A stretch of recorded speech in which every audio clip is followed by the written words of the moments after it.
Ever looked out your own window and realized somebody was trying to sell your house? While you were standing there in your robe with a cup of coffee? That's how my week started. And if you've ever dealt with an HOA that acts like it's the Supreme Court of the cul-de-sac, you'll feel this right down to your bones. Before we get into the weeds, do me a favor. Tap that like button, hit subscribe, and ring the little bell so you don't miss the payoff at the end. Because trust me, it pays off in a way every homeowner dreams about. All right, deep breath. Let me tell you how the president of our HOA, who folks around here call HOA Karen, even though her name is Patricia, labeled my home abandoned, tried to list it for sale behind my back, and what happened when I decided I wasn't going to roll over and take it. I'm Evan Brooks. I live in a quiet spot called Maple Ridge Estates in Cedar Grove, Ohio. I'm not some hothead. I'm in my 60s, served my time paying off the mortgage, raised kids who now bring grandkids over to finger smudge my sliding glass doors. I mow my lawn, wave at neighbors, put out the flag on holidays, and keep a stack of coupons for the VFW breakfast in my kitchen drawer. Life isn't perfect, but I've earned a peaceful porch and a tidy driveway. That's what I thought I had, right up until I got a cheerful phone call from a real estate agent asking when I'd like my move-out inspection. I laughed.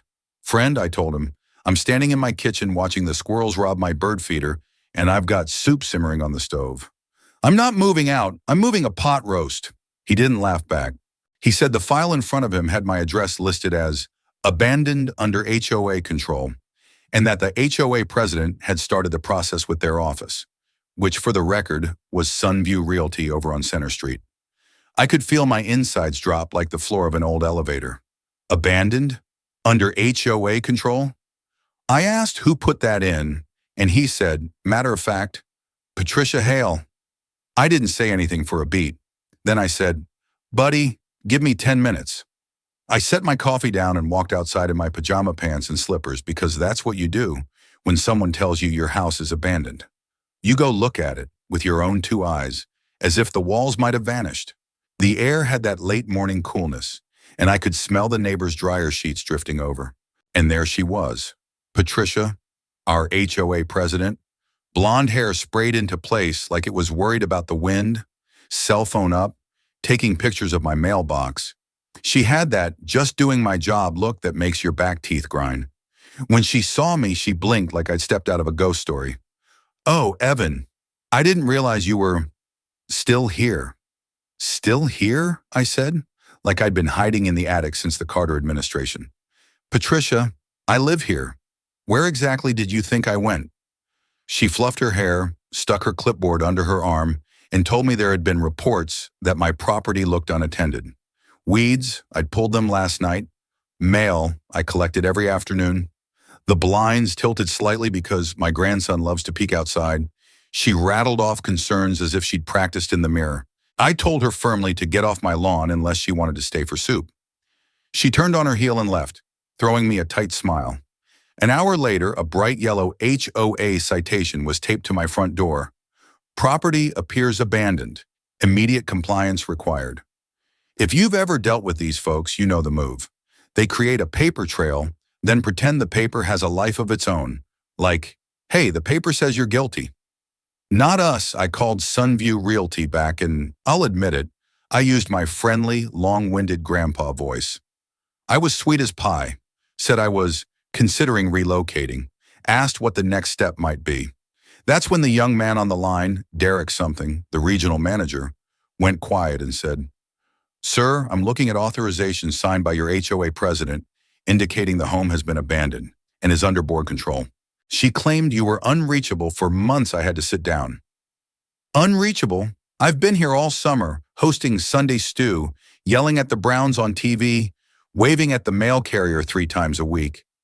I don't spook easily, but I do believe in calling in a favor when something smells off. My friend Jake, who used to work in property management, is the type who knows the proper names for this kind of funny business. I called him and said, "Jake, what do you call it when someone who isn't you tries to sell your house?" He didn't even clear his throat. "Real estate fraud, document fraud, identity nonsense, maybe trespass if they've been on your property." Then he gave me advice my dad would have loved. "Get proof, Ev. Don't shout. Record, Don't argue, document. Stay calm, stay boring, and collect every scrap. So I set the trap. The next morning, I did my fake commute.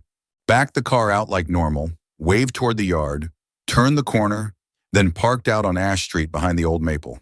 I hoofed it back through the side path and ducked behind my own hedges. Yes, I'm too old to be crouching like a teenager. But I'll tell you what, adrenaline is better than ibuprofen. I settled in, phone ready, camera on, not really expecting much. 15 minutes later, I heard the click of a gate. Patricia, pink blazer, clipboard, and a key that wasn't hers sliding into my side gate lock. Now, if you've ever felt your blood warm up in one rush, you know the feeling. And before anyone says, maybe she was checking for leaks, let me remind you, she had 2 real estate agents behind her. One of them was pointing at my kitchen window like he'd already practiced showing it off. Patricia walked them through the yard like she owned it, narrating like a tour guide. Large, sunny kitchen. The owner has been gone for months. The board plans a quick sale to stabilize the community's property values. I walked out with my coffee cup because I wanted to do this slow. Morning, Pat. Long time no see. The agents froze like they were deer, and I'd turned my porch light into a spotlight. I kept my voice level. You're in my yard. You're not invited. You're going to leave right now. And before you go, smile for the camera. They left fast. Patricia, on her way through the gate, leaned in and hissed that I was on the delinquency list. Delinquency? I pay my dues early. You'll be hearing from our attorney, she added, chin high. Good, I said. I like mail I can frame. When she stomped away, I turned to the hedge where my neighbor, Grant, was pretending to prune roses that don't even bloom until June. He avoided my eyes. That hurt more than I want to admit. It's one thing when the HOA Karen comes after you. It's another when the neighbors get quiet. It's like the whole block starts looking at you like you're the problem for not going along. That night, my security camera caught headlights idling out front at 11:47 p.m. I watched the footage 3 times. A figure crept up my driveway, phone flashlight low, snapped photos of the side of my house, then backed off like a raccoon who knows it's being watched. The next morning, there was an anonymous note tucked under a rubber band on my doorknob. Sell now or we escalate. You ever hold a piece of paper and feel the weight of a threat that isn't on the ink? I stood there in my bare feet, and for a second I felt small in my own house. Then I taped that note to a file folder labeled Evidence, because I wasn't born yesterday. I filed a police report. The officer was polite and patient, said he'd go have a talk. But you know how it goes.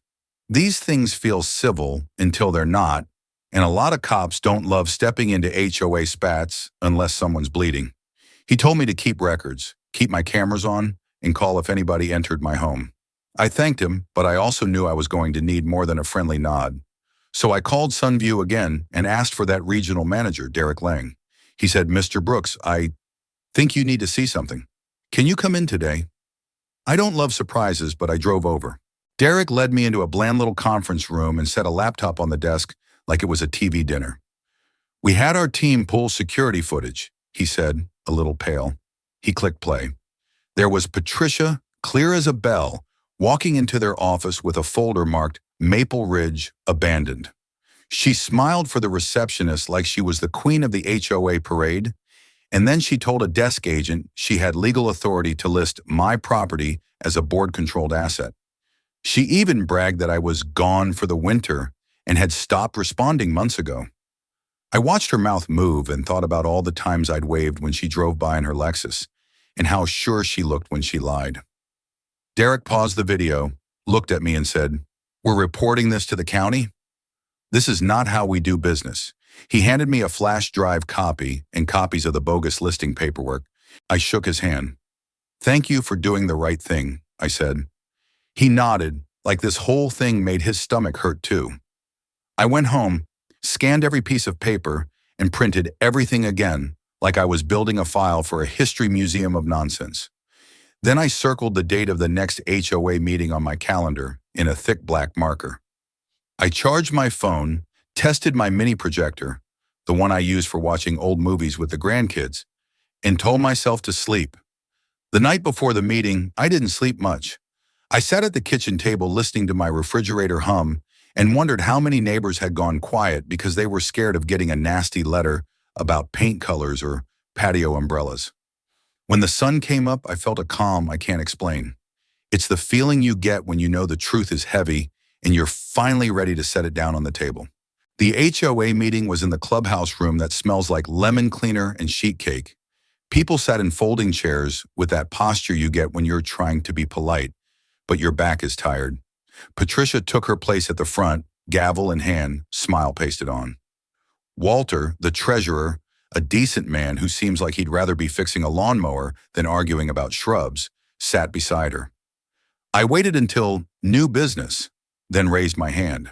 Yes, Evan, Patricia said, already bracing like she knew a storm was coming. I'd like to share something with the board and the community, I said, keeping my voice level. I plugged in my projector, turned it toward the wall, and hit play. There she was, 10 feet tall, walking into Sunview with my future for sale in a folder. The room gasped. Someone whispered, "Oh my lord." On Hoastories, Patricia started to talk over the audio, but Walter's hand came down with a thump that even surprised me. Patricia, he said, using his indoor voice like it could still save her. Did you try to sell his house? She stammered something about miscommunication and community standards and paperwork errors. Folks who'd been quiet for years started shaking their heads. My neighbor Marlene, who bakes pies for every new resident, stood up and said, "You told me he moved to Florida. I saw him walk his dog yesterday." Patricia went red from the neck up and switched to attack mode, the way bullies do when cornered. She said I'd been delinquent, false, non-responsive, also false, and creating eyesores, which, listen, if having grandkids' chalk drawings on your driveway is an eyesore, then call me Picasso. Walter cleared his throat.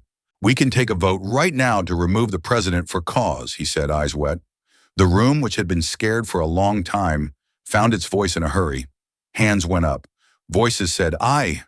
The gavel that had been used like a cudgel became a punctuation mark. Patricia was removed as president on the spot. She grabbed her purse like it had offended her and stormed out. The door didn't slam, but it wanted to. I didn't smile. I wanted to, but I didn't, because I knew people like her don't leave quietly. The next morning, I woke up to a stake in my front yard. Someone had planted a big white for sale sign where my fall mums should be. Across it, in red spray paint, the word foreclosure. I stood there in my robe, the crisp air tugging at the hem, and felt anger like a steady heat in my chest. Not the wild kind, the kind that says, "Okay, you want to play?" I took photos from every angle, pulled the sign up, and added the photos to the folder. Then I called the police again and handed over the flash drive from Sunview, the fake citations, the late-night note, and the photos from my security camera. This time the officer took it all very seriously. He said the fraud division would be in touch. When I went to get my mail that afternoon, something small but important happened. Grant, the neighbor who'd been pretending to prune imaginary roses, looked me in the eye and said, "I'm sorry. She told us you'd walked away from the place. We should have known better." I nodded. "We all want peace," I told him. "But peace that requires your silence in the face of a bully isn't peace. It's permission word spread." Stories surfaced. The woman who'd been fined for a candy cane flag on her porch. The family told to remove their Halloween lights before October. The old man who got a violation notice for garden gnomes of unusual character, which I swear sounds like a charge from a fairy tale courtroom. We had a cookout on my lawn that weekend. Folks brought potato salad and folding chairs, and the kind of laughter that comes when people realize they're not alone. We burned copies of old petty violation letters in a little fire pit, safely with a hose nearby, because we're not wild animals, and toasted marshmallows over our own tiny pyre of nonsense. That night, for the first time in a long while, I slept with both eyes closed. A few days later, an envelope from the county arrived. Real Estate Fraud Division. My hands shook a little as I slid the letter out. They were investigating multiple attempted listings tied to the same HOA officer. Patricia, not just me. Others too. Vacation homes, snowbirds, people who were away for surgery or caregiving. A pattern. Detective Simone Carter called me personally. Her voice had the calm of someone who's seen a lot and can still be kind. "Mr. Brooks, would you be willing to make a statement? Maybe testify?" I said I'd bring cookies if she wanted. She laughed, told me to hold on to everything, and that her team would coordinate with the county prosecutor. "We'll do this the right way," she said. "No shortcuts." The morning of the hearing felt like the start of a school assembly. If your school assembly decided whether people could keep their houses. The courtroom was beige and echoey. There was a group of us from Maple Ridge and a few other neighborhoods I didn't recognize. Patricia showed up in a darker blazer, eyes scanning the room for support that wasn't there. The prosecutor was brisk, not theatrical, and that made it land harder. First, he walked through the timeline.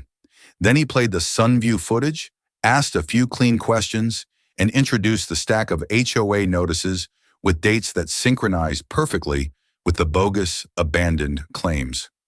It was like watching a puzzle click together. The part that made the room murmur, quietly because it's still a courtroom, was when he showed my signed packages from the same weeks I was supposedly unreachable, with delivery photos of my bony old wrists taking boxes at the door. Nothing fancy, just proof that my life was happening here. Patricia's defense was the kind of thing that makes your eyebrows climb. She said she'd misunderstood her authority, that she thought she was empowered to shepherd abandoned-looking properties into quick sales for the good of the community. The judge, a woman with that no-nonsense Midwestern stare, leaned forward and said, "Ms. Hale, a misunderstanding is when you take the wrong coat from a restaurant. Printing letters, signing authorizations, and entering a resident's yard with agents is something else. I don't cheer in court, but in my head I heard the sound you hear at the end of a good ball game. During a recess, I sat on a hallway bench and watched all the traffic of people's little tragedies and victories. A man in a work jacket patted my shoulder and said, 'I saw your video from the meeting. Friend of a friend showed me. Good on you. I don't love the spotlight, but I do love not being pushed around.' When we went back in, Detective Carter testified about the other attempted listings and the pattern of targeting quiet homes. When she stepped down, she gave me a nod that said, 'We're getting there.' The verdict wasn't theatrical. It didn't need to be. The judge found Patricia guilty on the counts in front of her: document fraud, attempted real estate fraud, criminal trespass. The sentence wasn't prison time, but it was real. Fines, mandatory restitution, and a restraining order banning her from contacting me or any HOA member for years. She also barred Patricia from serving on any HOA board in the county. Sometimes justice looks like a headline. Sometimes it looks like paperwork that actually means something. This was the second kind, and it felt plenty good. Back in Maple Ridge, Walter called a special meeting. With Patricia out and investigations ongoing, the board voted to suspend operations until new leadership could be properly elected under tighter rules, which meant for the first time in decades, no more clipboard patrols, no more 8-point font violation slips slid under doormats, no more debates about whether garden flags counted as temporary or seasonal displays. Folks laughed, clapped, and someone brought a cake shaped like a pink blazer. It was corny and perfect. We ate it with paper forks that broke if you stabbed too hard. I saved the little sugar gavel in a baggie because I am that guy. The tone of the neighborhood changed like the weather after a storm. Mothers pushed strollers without glancing over their shoulders. The retired Marine who flies his flag year-round smiled as wide as his porch. Marlene put up Halloween lights in September, out of pure spite and joy. Even Grant, the rose-pruning champion, started waving again with both hands. It wasn't that we'd turned into some fantasy community, all sunshine and potlucks.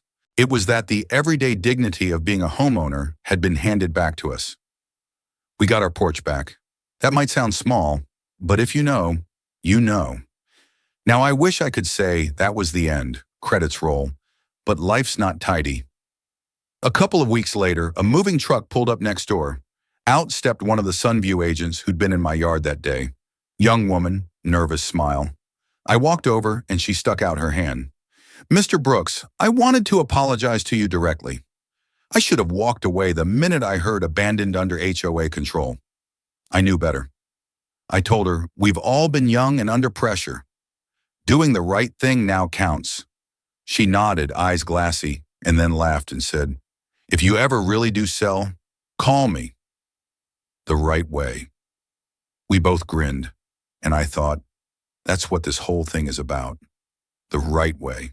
Life settled down. I cut the grass at an angle like my dad taught me. I fixed the gutter that always drips on the back step. I sat on the porch and let my coffee go cold while listening to the chatter of kids 2 houses over. The county reimbursed my legal costs eventually and thanked me for cooperating. At the grocery store, people I hardly know would squeeze my arm and say, "Heard about what you did. Thank you." I'm no hero. I'm a man who got mad in a slow, steady way and refused to be pushed. Every once in a while, I drive past the little office where our HOA used to meet. The mailbox still shows the gummy outline where Patricia's nameplate used to be. When the sun hits it right, it's like a faint warning label. Do not exceed your authority.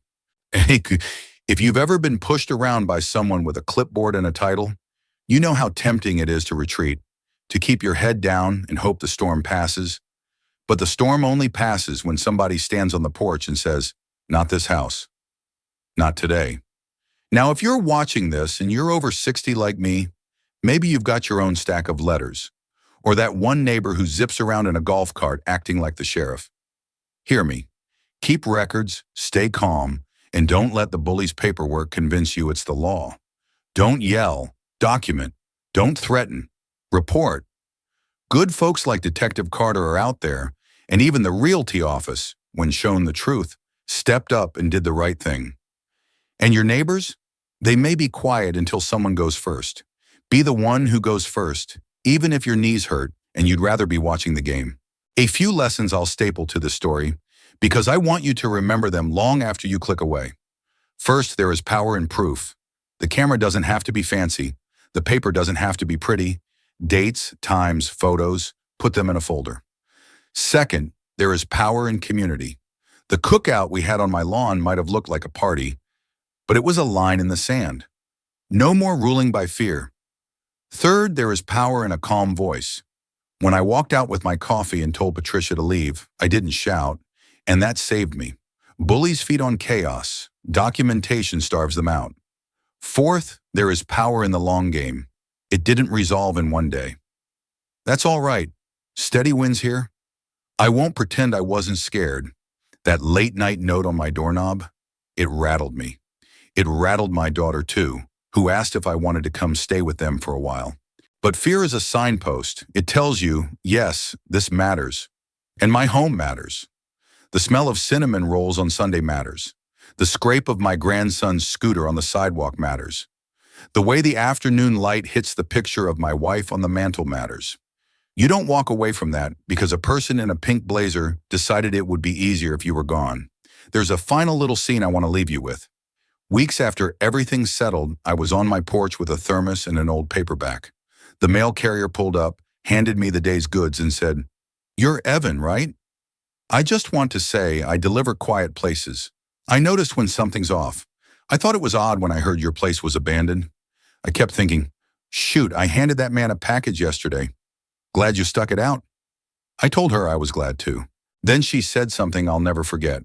Homes remember. They remember who talked on the phone in the kitchen and who watched thunderstorms from the big chair. They remember who waited out hard weeks and kept the lights on. They remember who kept them honest, and I laughed and told her she ought to write a book. But when she drove off, I looked at my old siding and thought, she's right. Houses remember, and this one remembers everything we fought for. If you've listened this far, I want to thank you. Not just for me, for you, for your porch, your coffee mug, your creaky steps, your holiday boxes in the attic. If you've got an HOA Karen in your life, someone who confuses authority with ownership, let my story be a reminder. They don't get the last word just because they speak first. You do not have to raise your voice to be heard. You just have to stand where you live and say, I live here. Before we wrap this up, do me the same small favor I asked at the top. Tap that like button, subscribe for more real-life homeowner stories that cut through the nonsense, and hit the bell so you're the first to know when the next one drops. Because I just got a message from Detective Carter about something they pulled from Patricia's email archive. And let me tell you, you're going to want to hear what else our HOA Karen